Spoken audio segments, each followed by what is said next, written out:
may viewing deck. Actually, dun pa yun, ng Chocolate Hills. Bohol Tertiary Conservation Area.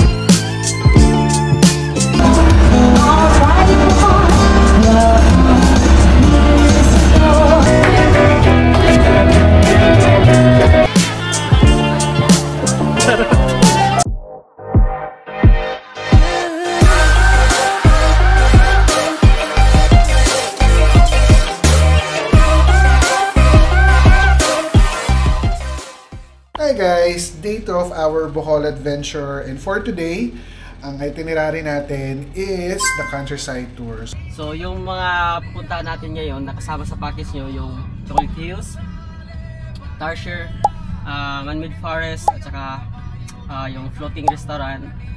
Tapos yung Blood Compact at saka Baclayon Church. Yan yung included.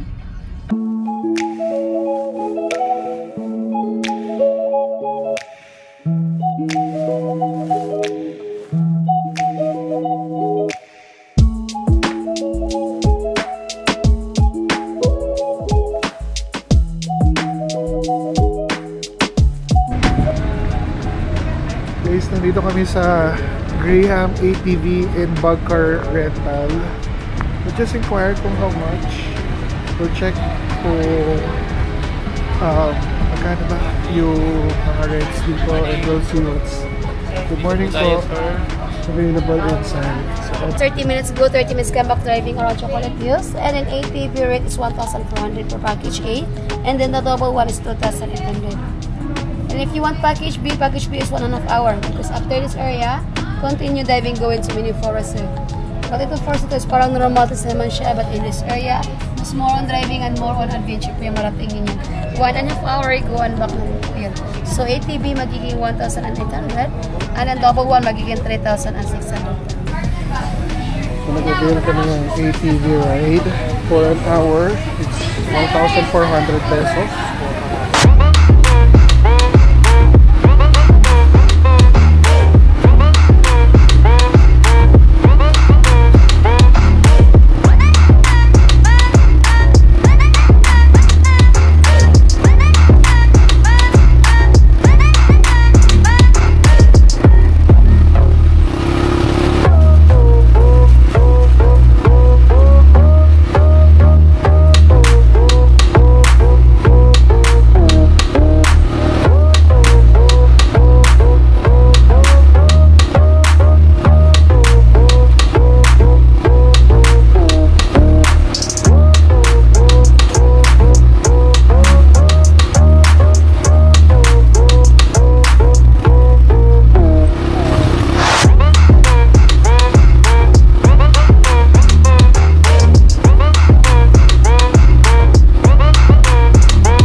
Nandito na tayo guys sa may viewing deck. Actually dun pa yon ng Chocolate Hills, and sabi nung guide, para makapunta tayo sa pinakatuktok, itong steps or stairs consists of 220 na steps, which is kakayanin natin of course para sa inyo and para na rin sa amin. And let's go guys, sakit na tayo. May pa-fall on your first step, paakyat. Kakayanin natin yun. Let's go. Akit na tayo.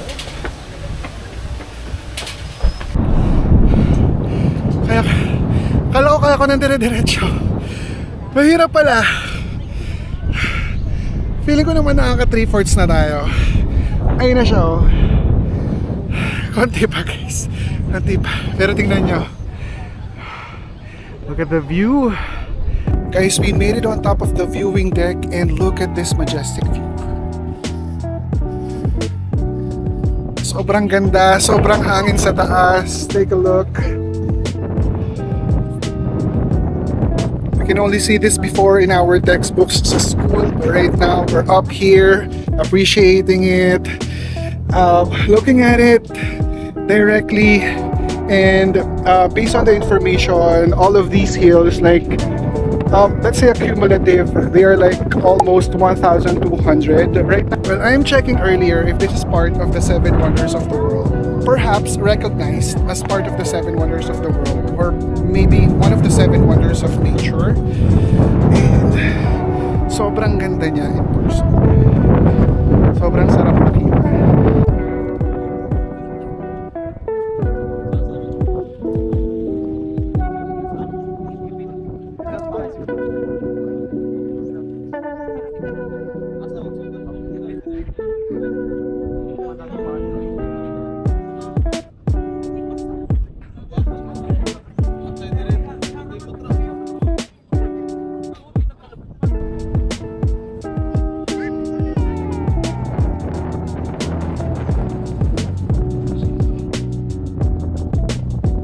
May pa pala siya guys dito rin sa may bandang side dito.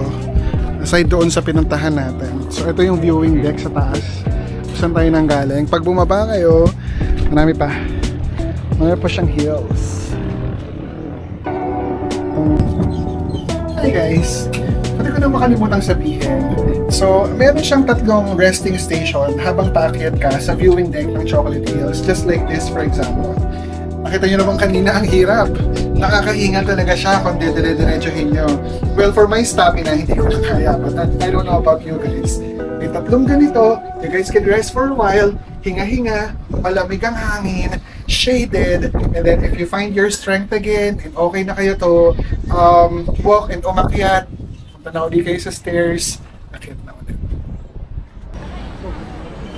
Andito na kami ngayon sa Bohol Tarsier Conservation Area. Ayan. Kung saan makakakita tayo up close ng mga tarsier, bawal na maingay sa loob. Dito pa lang hinihinaan ko na yung boses ko, di ba? Bawal na maingay sa loob, guys. So medyo silent vlog ang atake na gagawin natin pag nakita na tayo ng mga tarsier. Okay, so tara, ito na tayo. Measuring between 7 to 11 inches long, and they use their tail to balance during jumping. Tarsiers could jump 3 to 5 meters, transferring from tree to tree.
So tapos na kami sa mga tarsiers, area ng tarsiers. Dito pwede na magseta ng maayos. Pawis-pawis lang guys, pagpasensyahan nyo na. Meron silang paglabas, meron silang bilihan ng mga ref magnets, anything na paraphernalia. Ranges from, 20 pesos, may mga bags, cups, t-shirts, mga ano ba tawag dito? Solihia, not sure. Pero ang daming items na mabibili over here, and I must say mas mura siya as compared doon sa mga ibang napuntahan namin. So you guys can consider. Ay, ano ito? Ay, bakit? Bawal yan sa vlog.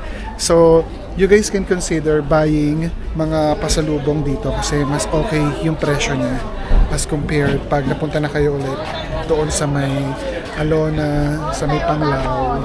Mas okay at mas reasonable yung presyo dito. Tip yun guys. Andito naman kami ngayon sa man-made forest. And ayon sa tour guide namin, si Kuya Sam kanina, ito pala ay tinanim isa-isa, literal, ng mga estudyante noong 1956. Itong mga kahoy na to, these are mahogany. Mahogany siya. And nakakatulong siya para sumipsip ng mga tubig and ma-avoid yung landslide dito sa area. Napakaliwalas. Napakasarap ng simoy ng hangin. Sobrang fresh. And yung lilim niya gives you comfort. Lalo na ngayon tanghaling tapat. Sobrang init. Pwede ka magpa-picture but you just have to be mindful. Be mindful. Kasi nga may mga dumaraan, ano pa rin siya, main road pa din siya, so may mga dumadaan just like here for example, may mga trucks and all. So hinto kayo, gilid muna kayo, and then pag nakalagpas na sila, pwede na kayong mag-resume na mag-picture. Sobrang ganda dito guys. You also need to experience this, huwag niyong palalagpasin. Instagrammable pa. So guys, nandito na kami ngayon sa Lubok River Cruise. There you go. Muntik na kami hindi umabot actually. Kinokontak na kami for the last boat. So here we go. Ito na. Nakuha na namin ng ticket. Boat 25 kami. And we're now on our way para doon sa floating river and yung buffet. Pagpasok meron silang mga pa-music and pa-band. Here.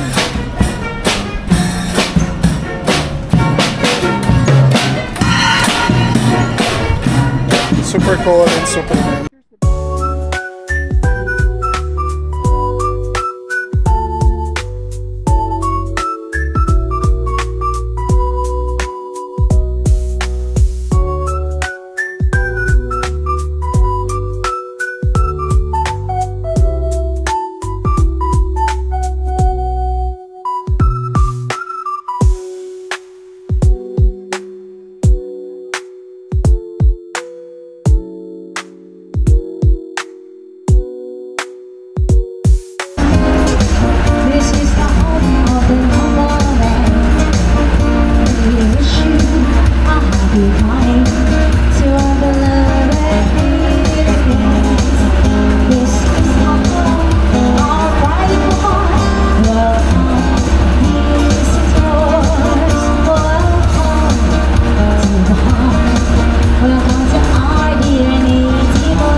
Welcome to the Sikatuna Mirror of the World Botanical Garden. Para meron tayong references ng mga bagay na pupuntahan natin dito sa Mirror of the Place, ito ang ating signage. Pupunta tayo ng San Francisco, Rio de Janeiro, Beijing, New York. Pangarap ko talaga yan guys, sa totoo lang. Gusto ko makapag-Christmas in New York. Tokyo, Singapore, Copenhagen, Mongolia at marami pang iba. Nakikita niyo ba yung Mount Rushmore na yon? Gusto ba puntahan natin? Pagkatarik-tarik, pero sige. Para sa inyo, let's go. Guys, success! Nakiyat natin ang Mount Rushmore. Eto sila. Hindi nga lang ako familiar kung sino mga American presidents tong mga to. And actually, takot. Guys, takot ako sa mga statwa. Hanggang dito na lang ako. But to give you an overview ng kung anong mga meron dito sa Sikatuna Mirror of the World, look at this place.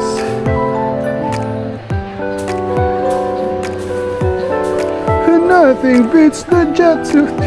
Charot lang guys. Hindi tayo for the ngayon. Pupuntahan natin yan namin isa-isa.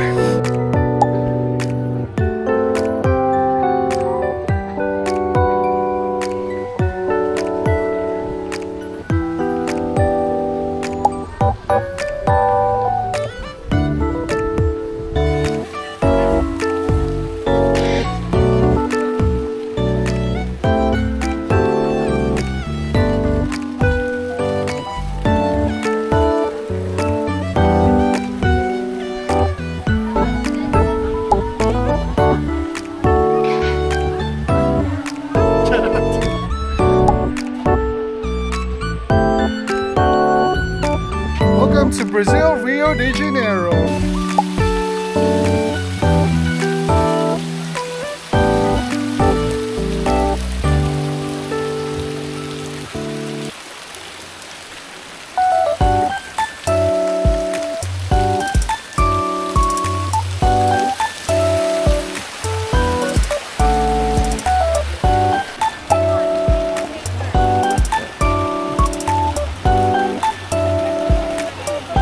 Guys, kung sa LA may Hollywood, hindi tayo magpapatalo. Dito sa Pilipinas may Bo Hollywood.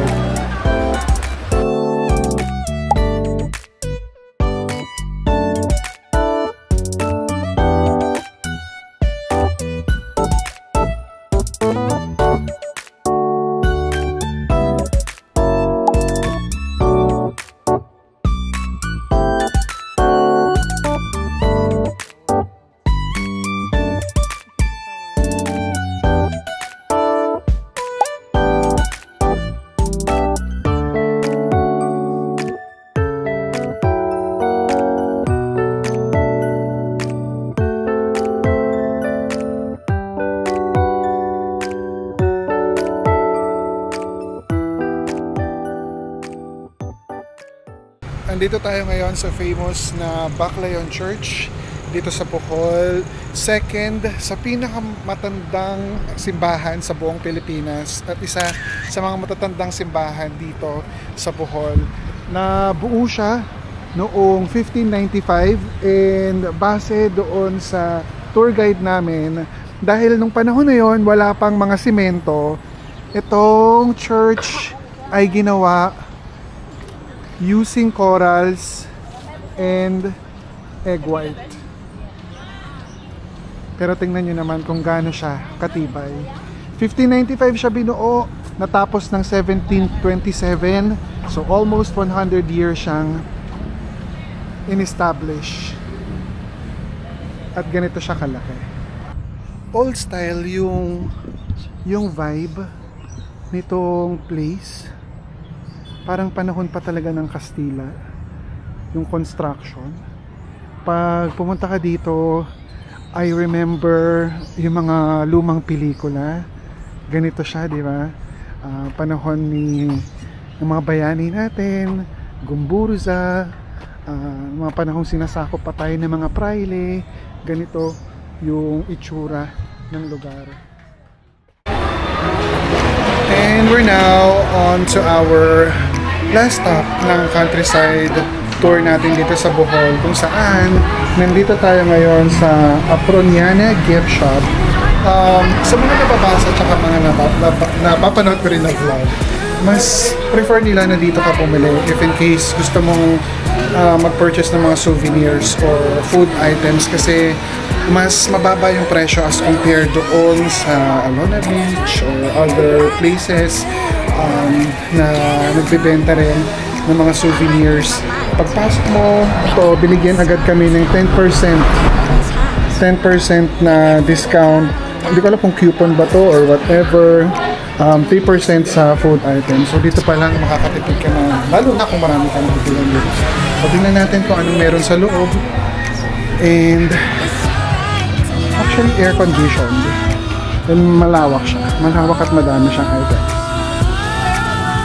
Now I'm shaking, drinking all this coffee. These last few weeks have been exhausting. I'm lost in my imagination, and there's one thing that I need from you. Can you come through?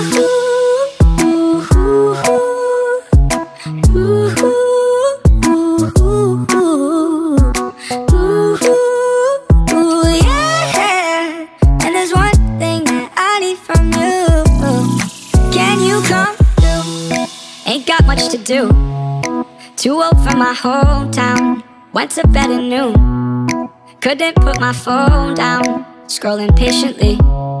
It's all the same to me. Just faces on a screen. Yeah.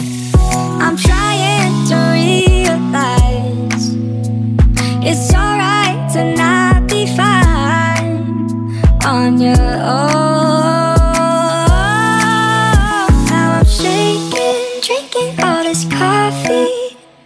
These last few weeks have been exhausting.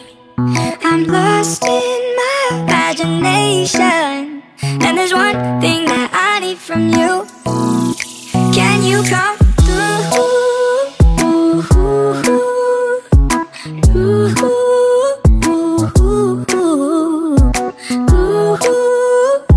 Yeah. And there's one thing that I need from you. Can you come?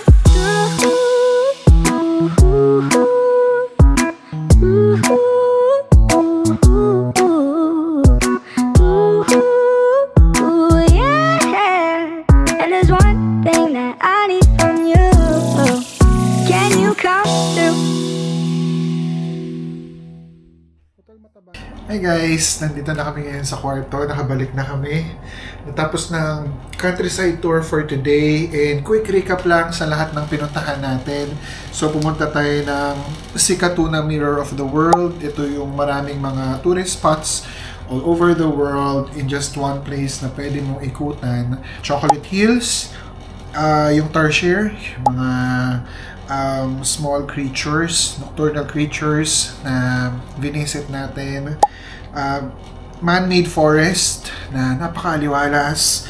Yung Lubok floating restaurant kung saan tayo although medyo yung oras namin is pa-merienda na. Baclayon Church, Aproniana gift shop, nabubulol pa ako, di ba? Aproniana gift shop kung saan bumili kami ng mga pasalubong and souvenirs. At ang pinakauna activity na ginawa natin for today is yung ATV ride na sobra kaming nag-enjoy. Napakaputik nga lang. And just a tip, kung gusto nyong mag-ATV ride, magbaon siguro kayo ng damit.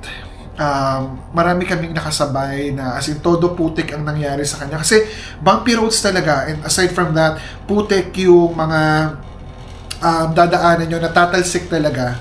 Possible talaga silang tumalsik sa damit. Ako din meron konti lang, pero sa likod tsaka dito sa may bandang pants ko kanina, pero okay lang naman kasi washable. Excuse me, but merong mga iba kaming kasama na todo talagang lahat putikan sila. So may gift shop naman, may souvenir shop doon sa ATV ride na yon. Pero just to be sure, and siguro para hindi na rin kayo gumastos, magbaon na lang kayo ng sarili nyong pamalit. Okay? May mga times na mainit din, so papawisan kayo. Kung kayo yung tipo ng tao na pag pinawisan, super todo, parang ako, and kailangan magpalit ng damit para hindi magkasakit, maganda rin yun. Sunscreen, todo apply ng sunscreen. Todo apply na ako nito, pero nangitim pa rin. But okay lang yun. Expected naman natin yan kasi syempre, maganda yung weather. And that weather gives you a lot of good videos, good lighting. So, hindi tayo nagko-complain doon. So yun ang lahat ng activities na ginawa natin for today. And I hope you guys enjoyed as much as we do lahat ng yon. For those na gustong pumunta dito and ma-experience yon, binook namin yung countryside tour namin via Klook. Ang napunta na driver sa amin ay si Kuya Sam. Shout out to Kuya Sam. Sobrang bait, sobrang accommodating. Napaka-smooth ng pagdadrive niya and pagde-deliver niya doon sa mga places kung saan kami pupunta. Hindi lang natitake sa videos, and also if I am sharing information about the place, most of those nanggagaling kay Kuya Sam. So, bago kami bumaba or habang nandun kami, nagbibigay na siya ng mga background story, info, para meron na kaming idea doon sa pupuntahan namin bago pa man kami mag-explore. So, that's it for today's vlog. I hope you guys enjoyed. Again, please do like and subscribe on this channel, and I will truly appreciate lahat ng support na ibibigay nyo. Comment down below kung meron kayong mga questions na possible namin sagutin siguro, or if you wanted to just, provide a quick information doon sa mga napuntahan namin na gusto nyo rin i-share sa mga viewers, go ahead, comment lang, and I will totally appreciate everything that you guys will say. Thank you, and I'll see you on the next vlog.